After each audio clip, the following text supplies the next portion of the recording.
Hey beekeepers from Windy Acre Bees out in Western Massachusetts. If you are a seasoned beekeeper, you are probably looking at this right now and going, what are you doing? Well, I'm feeding pollen substitute, and generally this is a big no-no at this time of year. Today we topped out at 60 degrees. The last 2 days about 50 degrees, and we have 2 more days of temperatures where the bees will be flying. So that all adds up to the fact that they can take cleansing flights. Under no circumstances would I feed pollen substitute to these girls at this time of year in any way, shape, or form unless they could take cleansing flights for 2 days after. And let me explain that. If they can't take the cleansing flights after consuming protein, pollen substitute, what they ended up doing is it can mess up their metabolism, and it can really screw things up in a hive by killing a bunch of bees.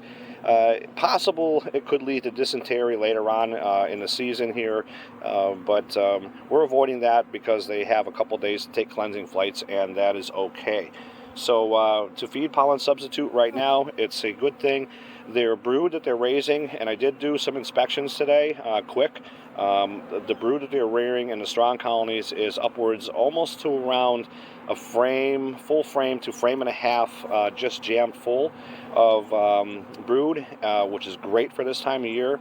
And the smaller colonies, about a half a frame to a frame of brood that they're raising up. So they need that protein to raise them and to feed the queen that high diet that she needs to keep laying eggs, and more going into March as we get there.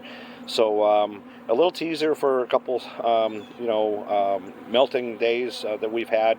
We have snow coming in a few more days, another 8 inches, I guess. So we just got rid of it, and we're going to add more. But our temperatures up here in Western Massachusetts are generally about, usually at night, around 0 or below, and during the day, barely getting out of the 20s. So we're fortunate to have a few days for these bees to get out and clean their colonies, take cleansing flights, do some foraging, bring in some water. And the stores are looking really good for this time of year. They're on track. We have changed our candy boards yesterday, and today we did oxalic acid treatments, which is something else that you should be doing when your bees are broke cluster and starting to fly a little bit. So especially before they start packing those cells full of brood, you want to get all those mites killed off with what's left over from the fall. So get your OA treatments done as soon as you can. And if you don't have a way to treat them with OA, contact someone in your bee club, and maybe make some arrangements for them to come over and help you treat them. So very important this time of year. Otherwise, I would not be feeding them this at all. Our candy boards have minute portions of pollen substitute in them to get them through, but this is just an extra treat. They're out foraging, so why not give them something to bring back? They're not packing pollen baskets full. They're basically just landing here, and they're just rolling around in it, and then it's all over their body, and they're just bringing that back to the colonies. I fed them yesterday also, so a couple of the cells that I looked at today inside of their frames did have this pollen substitute in there, not a lot, and which is perfectly fine. We don't want tons of protein in there yet, but to be able to get them have some is very important for them if you can do it.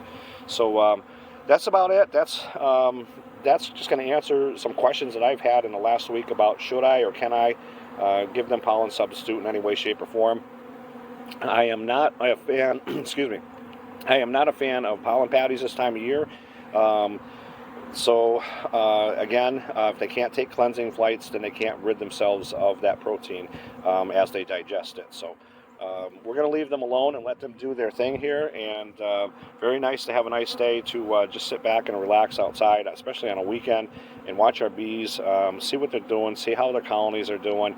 And it's a great time to be able to boost them up with whatever we think they need. So if it's hitting around 60 degrees, don't be afraid to pop a couple frames out real quick, very carefully, and just look and see what your brood patterns are already this time of year, what your stores are. Be very careful doing it, because if you hurt the queen, you're not going to get one this time of year. So that's about it. I hope this helps, and I hope this answers some questions, and I hope everybody's bees are doing well, and we'll talk to you soon. Thanks for watching.